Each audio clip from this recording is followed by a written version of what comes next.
On va enchaîner sur le symbolisme des figures cette fois-ci. On vient de voir le symbolisme des énergies, on va regarder le symbolisme des figures. Allez, au hasard, je prends les épées. Le valet.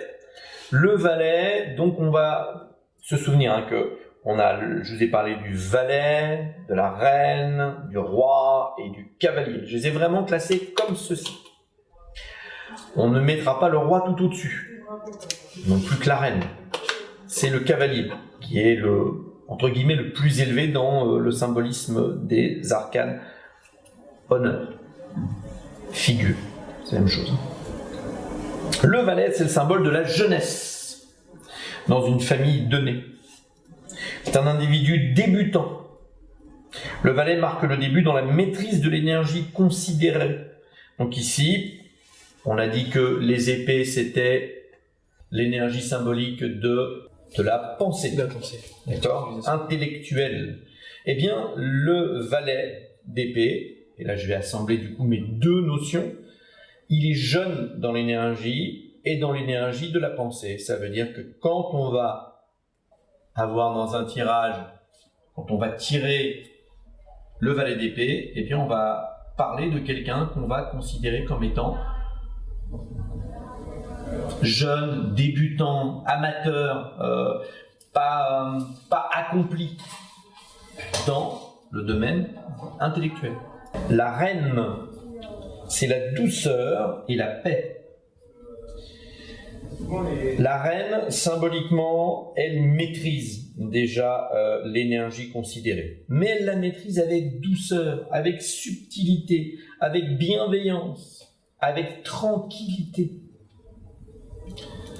Donc dans un tirage, quand je vais sortir la reine d'épée, eh bien je sais que je vais avoir affaire à un individu que je considère comme étant plutôt en maîtrise de sa capacité intellectuelle, mais avec douceur. C'est pas quelqu'un qui essaye d'en imposer, c'est quelqu'un qui est beaucoup plus dans la subtilité, dans la bienveillance, tel qu'en tout cas, moi, je le considère, cet individu-là, puisque chaque tirage va considérer ma façon, ma conception de voir la personne dont on parle. On a le roi, après la reine, on passe au roi. Le roi, eh bien, lui aussi étant maîtrise dans l'énergie, et il figure une forme d'autorité. Et donc, si je reprends mon exemple, quand j'affiche dans un tirage le roi d'épée, eh bien, c'est quelqu'un dont je vais considérer qu'il fait autorité intellectuellement sur un sujet.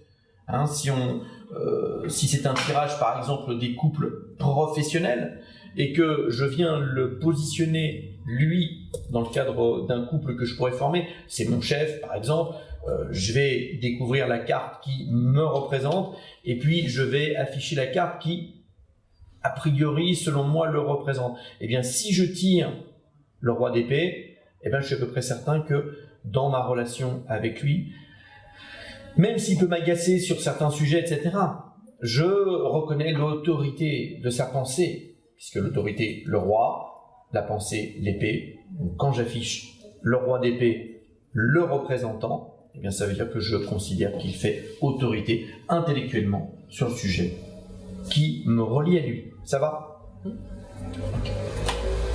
Enfin, on a dans chaque famille le cavalier. Le cavalier, c'est celui qui est le coursier de l'énergie considérée. C'est celui qui va emporter l'énergie vers ailleurs. Il possède l'énergie dans sa subtilité et il est capable de la transmettre. Il est déjà en train de l'apporter à quelqu'un. Alors que le roi est en train de l'utiliser, il fait autorité, il maîtrise et il fait autorité sur le sujet. Le cavalier, lui, il est en train d'apporter vers ailleurs. Il est à un stade différent, en fait.